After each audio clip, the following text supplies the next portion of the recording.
Big man. It is said that Shi Chengli, a scholar in Chengdu, married one wife and one concubine. My concubine's surname is He, and her nickname is Zhorong. His first wife passed away very early, and he remarried a man named Sheng. He was particularly jealous and fierce, and often abused the He family. Shi Chengli was also affected. He kept making noises all day long, making it difficult for the family to live. Shi Chengli, in a rage, he ran away from home. After Shi Chengli left, he gave birth to a son named Danan. After losing her husband, the Shen family rejected he even more, asking her to live in another house and counting the days to provide food rations. As the eldest son grew up, there was not enough food to eat, so he had to earn money by spinning and weaving to supplement the family income. Once, the grown man passed by a private school and saw the children reciting catchy articles. He was very envious and wanted to study. The mother feels that the child is still too young, so she should first send him to a private school to gain some experience. The older man is very smart and can read twice as many articles as other school children. The private school teacher was surprised and was willing to teach him to read without any reward. He then allowed his son to formally become a teacher and enter a private school, paying a small tuition fee to the private school teacher. After 2 or 3 years, the older man became proficient in all the scriptures. One day, the older man came back from the private school and said to his mother, "There are 5 or 6 classmates in the private school, and they all ask my father for money to buy cakes. Why don't I have a father?" My mother said, "I will tell you when you grow up." "You," the older man said anxiously, "I'm only 7 or 8 years old. When will I grow up?" His mother coaxed him and said, "When you go to private school and pass by the Guandi temple, go in and bow down, and let Master Guan bless you to grow up quickly." The big man believed it. From then on, every time I passed the Guandi temple, I would go in and bow.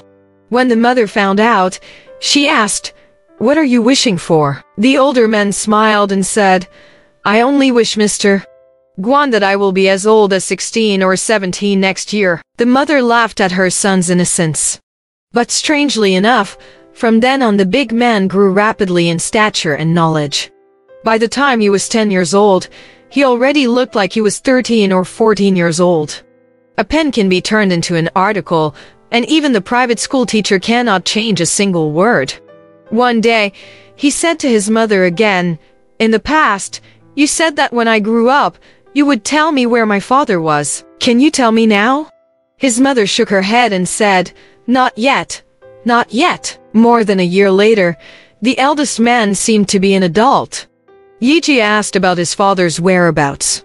He had no choice but to tell his son the past events one by one. The older man was so sad that he wanted to find his father. The mother said, "My son is still too young. I don't know whether your father is dead or alive. Where can I find him in a hurry?" The man left without saying a word. He didn't go home at noon. He hurriedly went to the private room to ask the tutor, who said he hadn't come since breakfast. He was shocked and hired people to search everywhere, but there was no trace. After the grown man ran away from home, he ran along the road aimlessly, not knowing where he was going. On the road, I happened to meet a man who was going to Guizhou and claimed that his surname was Qian. The men begged for food and followed him. Qian thought he was walking slowly, so he rented a donkey for him to ride on, and soon he spent all his money.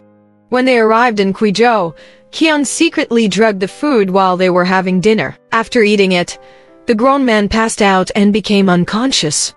Qian carried him to a temple and pretended to be his son.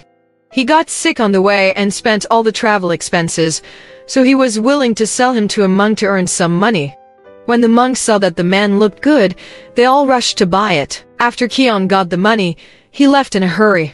The monk gave the older man some water and finally woke him up slightly.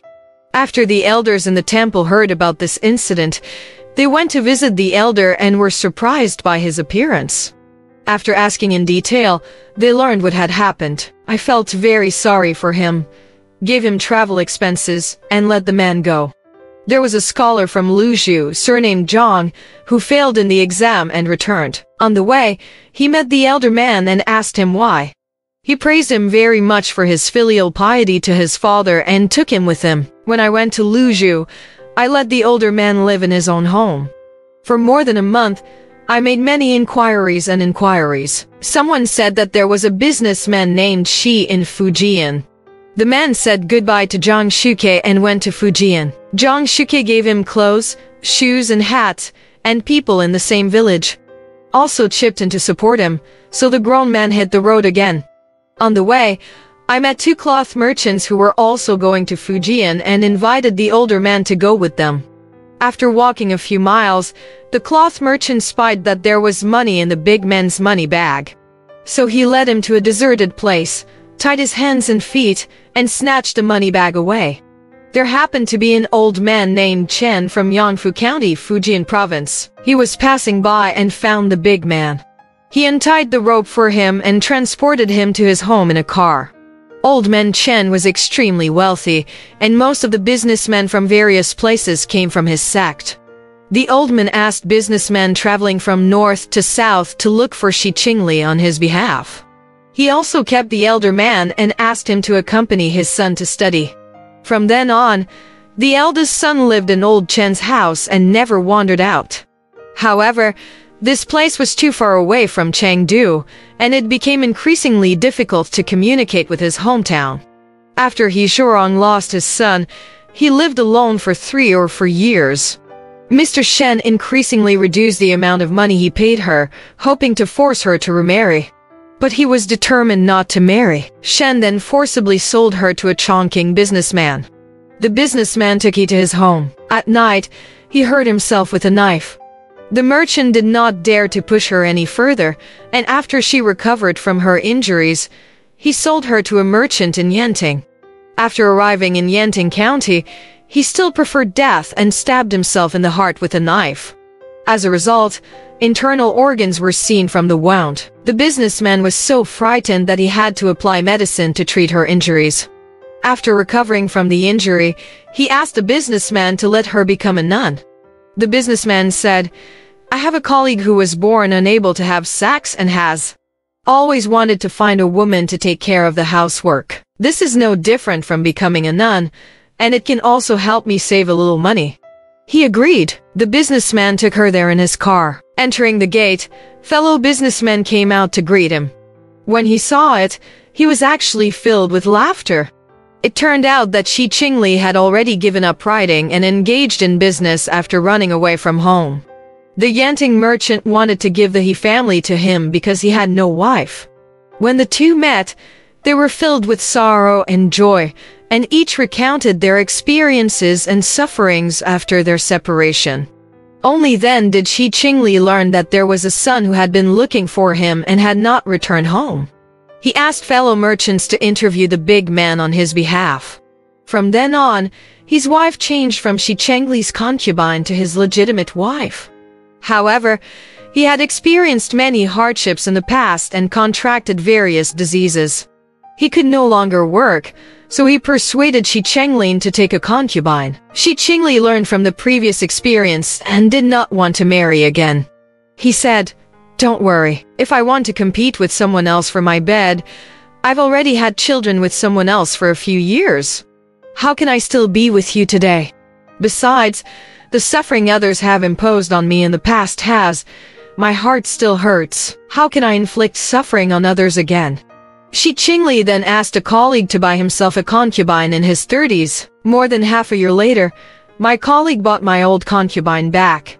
Entering the house, Shi Qingli took a look and found that the old concubine he bought was actually his original wife Shen.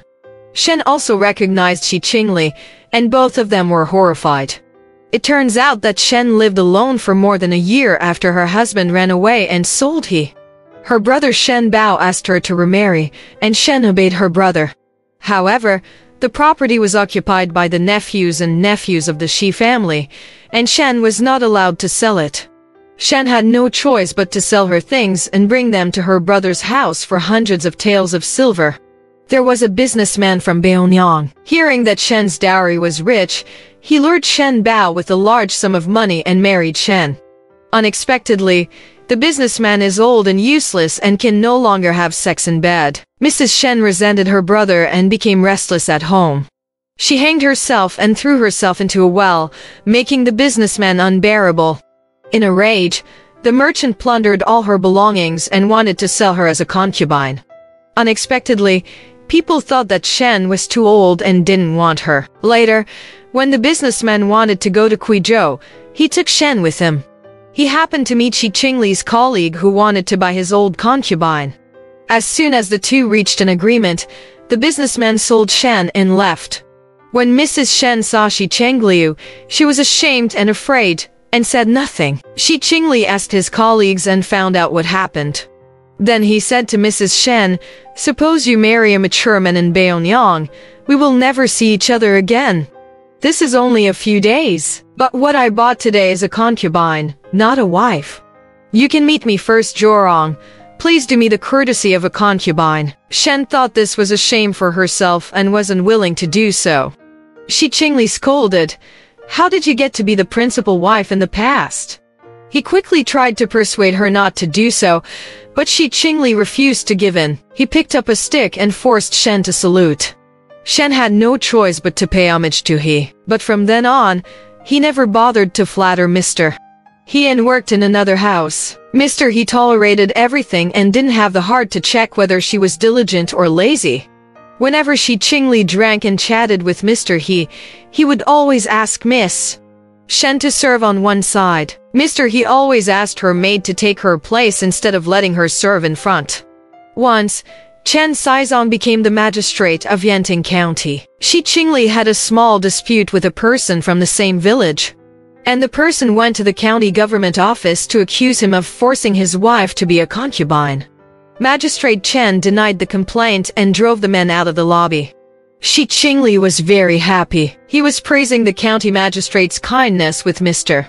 He in private at night. Suddenly, a child knocked on the door and said, "The county magistrate, Chen Gong, is here."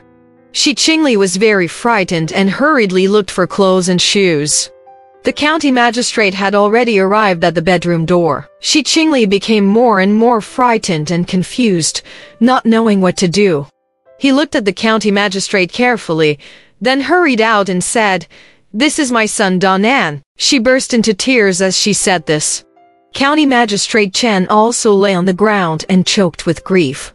It turned out that the older man had changed his surname to Mr. Chen, named him Saizong, and had already become an official. At first, when Chen Saizong returned from a scientific expedition in Kyoto, he took a detour and rushed to his hometown. Only then did he find out that his two mothers had remarried, and he felt extremely sad.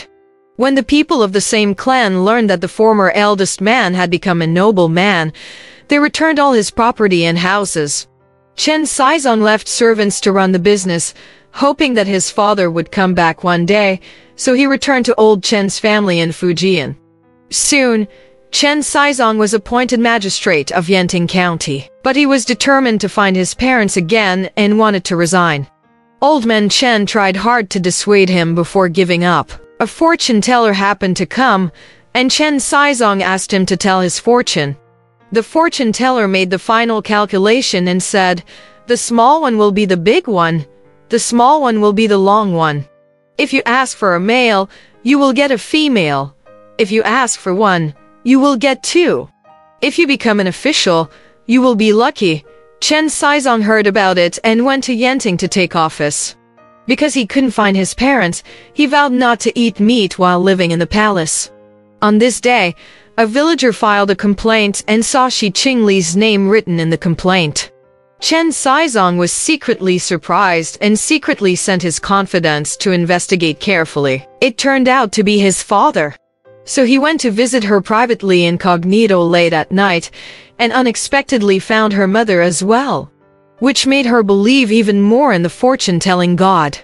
Before leaving, he asked not to publicize it, took out 200 taels of silver and asked his father to pack and return to Chengdu. Shi Qingli hurried back to his hometown and saw that the house was brand new. There were many servants and horses, and he had become a wealthy family. Seeing that the elder man was already rich, Mrs. Shen became more restrained.